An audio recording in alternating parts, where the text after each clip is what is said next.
Assalamualaikum warahmatullahi wabarakatuh.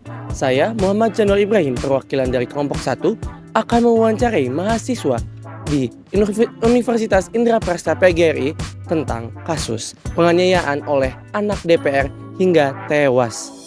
Selamat menyaksikan wawancara dari kelompok 1. Assalamualaikum warahmatullahi wabarakatuh. Perkenalkan, nama saya Tiffany, berasal dari SMK Semak Bogor. Sekarang saya akan mewawancarai narasumber yang kedua. Boleh tahu namanya siapa, Pak? Feryadin.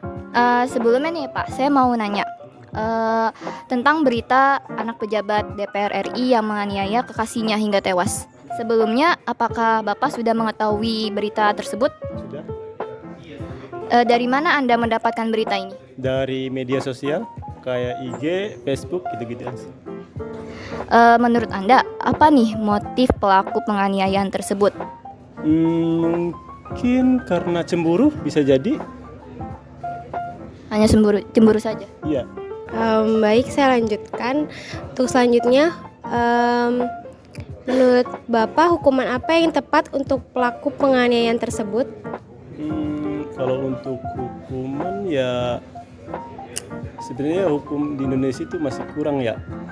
Apalagi masih milih-milih lah untuk beberapa orang doang, kadang-kadang sadis gitu kan hukumannya, ya kadang-kadang nggak seperti yang kita mau gitu. Ya udah, itu aja sih.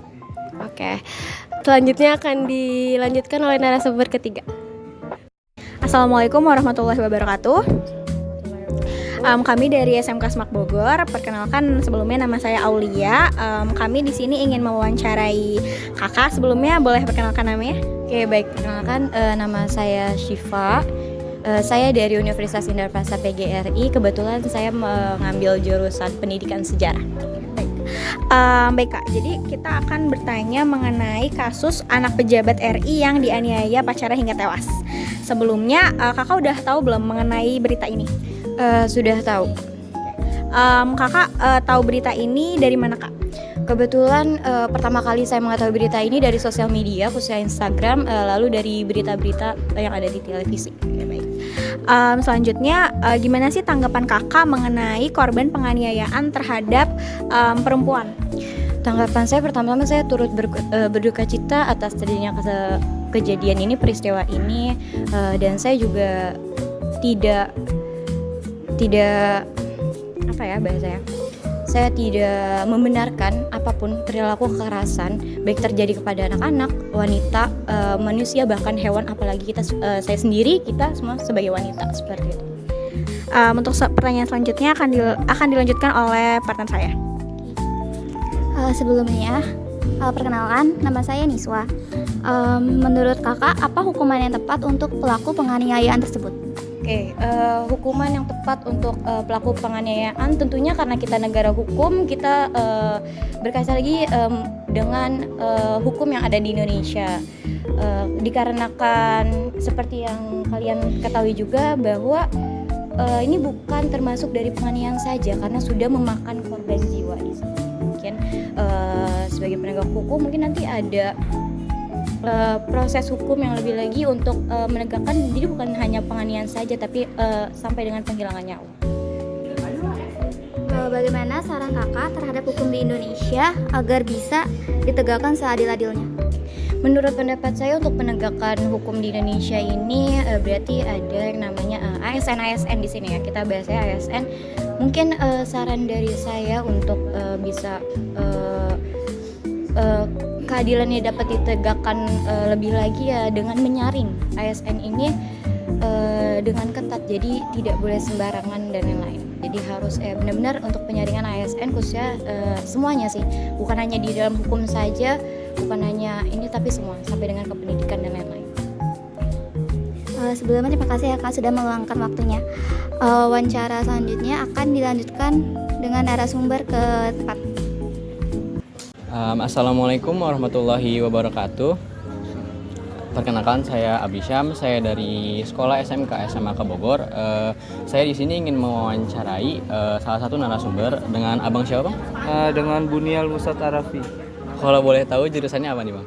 Prodi Pendidikan Sejarah. Oh, oke. Langsung aja ke pertanyaannya, Bang. Buat pertanyaan pertama, apakah Anda sudah mengetahui tentang berita tentang aniaya kasus korban yang anak DPR tersebut? Sudah. Kemudian dari mana Anda mendapatkan atau tahu tentang berita ini? Dari media sosial, Instagram. Oke. Selanjutnya, bagaimana sih tanggapan Anda terhadap korban penganiayaan, terutama perempuan itu sendiri? Kalau menurut saya sih itu nggak manusiawi ya. Udah apa namanya sampai disiksa seperti itu kan sampai meninggal. Iya. Menurut saya itu nggak etis gitu, nggak manusiawi. Terus selanjutnya, menurut Anda, apakah perlindungan perempuan di Indonesia sudah maksimal atau masih belum maksimal? Belum maksimal sih, soalnya masih banyak penganiayaan KDRT gitu Betul. sama perempuan. Kurang pemerintah juga kayaknya kurang serius buat ini tuh. Hukuman apa sih yang tepat buat pelaku penganiayaan tersebut? Hukumnya Yang paling bagus lah menurut Bapak nih, yang paling cocok gitu. jatuhnya ini berencana sih, pembunuhan berencana. Iya, karena udah jatuhnya dia udah meninggal gitu ya. Seumur hidup sih. Seumur Seumur hidup. hidup. Demikian wawancara yang kami lakukan. Kesimpulannya dari wawancara ini ialah kita sebagai masyarakat Indonesia harus lebih paham hukum di Indonesia agar keadilan di Indonesia bisa ditegakkan seadil-adilnya. Sekian dari kelompok 1. Kami pamit undur diri. Wassalamualaikum warahmatullahi wabarakatuh.